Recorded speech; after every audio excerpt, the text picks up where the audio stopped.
What's up, everybody? BJ from the Original Clearboard and Double X Tackle. This is going to be my lengthy YouTube video on planer board fishing. Several years ago, I did one of these videos, and I still get compliments on it and comments, and I just wanted to upgrade it a little bit. So you get a left and a right in a box, and you know, planer boards is a new wave of fishing, especially with the catfish guys, and you know, every day I've got somebody new that wants to try it out, and that's absolutely wonderful because it's a great way to fish. So you've assembled them, which is on a separate video, or you know, on the YouTube channel, and you're ready to fish. Now, different species of fish require fishing with planer boards to be a little bit different. Of course, striped bass and walleye and some of the trout or some stuff like that, smallmouth bass or largemouth bass, anything that you're fishing with that you're trolling, it's pretty much all the same. The difference I see when you're fishing live bait, like for stripers, you would have that live bait closer to the board versus if you're spoon fishing for walleye, I like to keep it further away, but I'm gonna give you a rundown of that. So you get your left and right.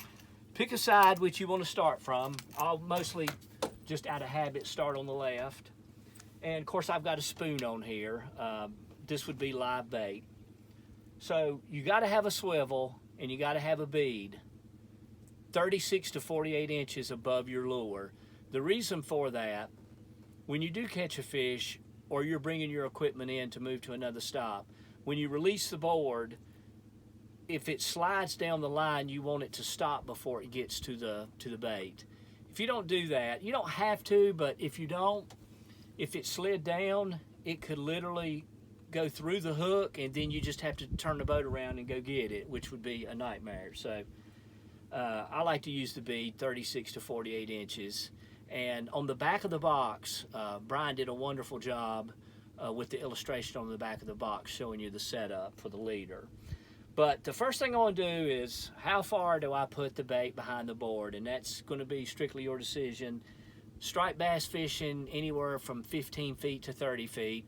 Walleye fishing, this morning I had some 50 feet behind the board. So I'm going to do 30 here. And I've let my line out. So the first thing I want to do is take the snap swivel and attach it to the line. And take the release clip and put it on, just like that.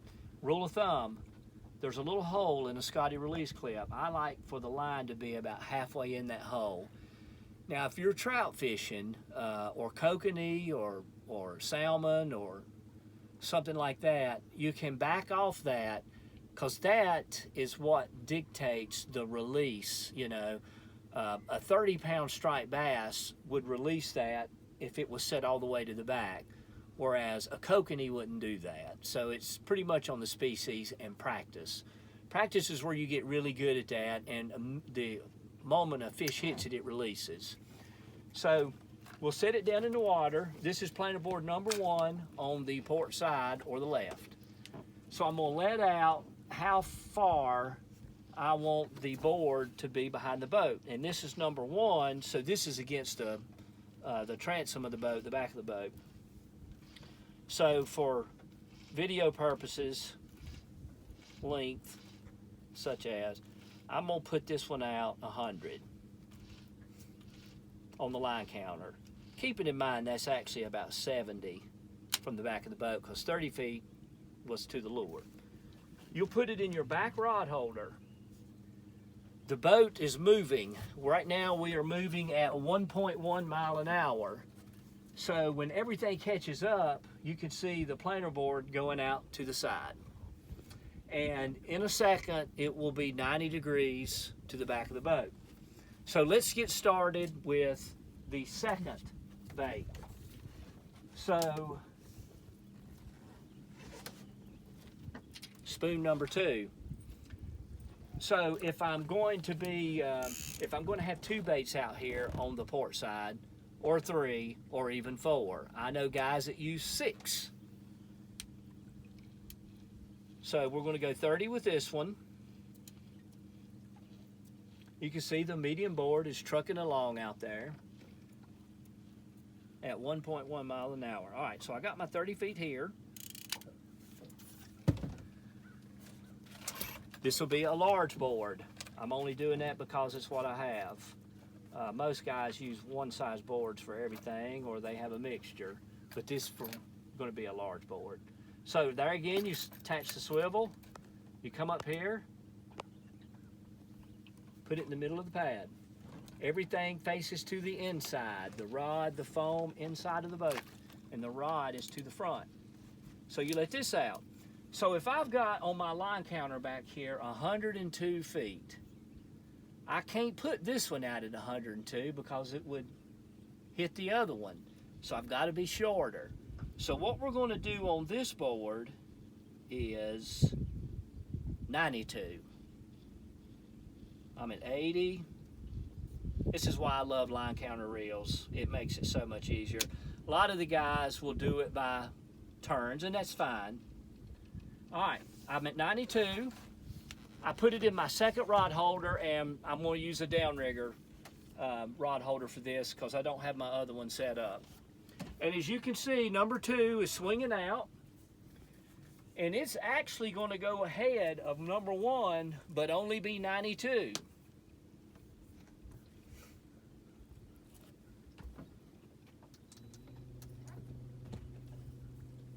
All right, it gets to trucking ahead, it gets to trucking ahead. In just a little bit, it will be ahead, but on this side of number 1. All right, now we got 2 baits out. We are ready to fish on that side of the boat. The beauty of this, if a fish hits the inside board, it won't even bother with number 1.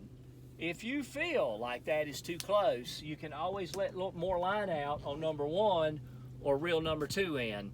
Now at this time, you know, most guys would let out a 3rd board on this side, but you get the idea.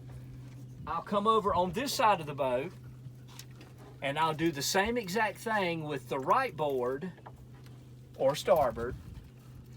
And there you go. I've got 4 baits out, 2 on port, 2 on starboard, and I'm covering 4 pieces of water. You can do 6, you can do 8.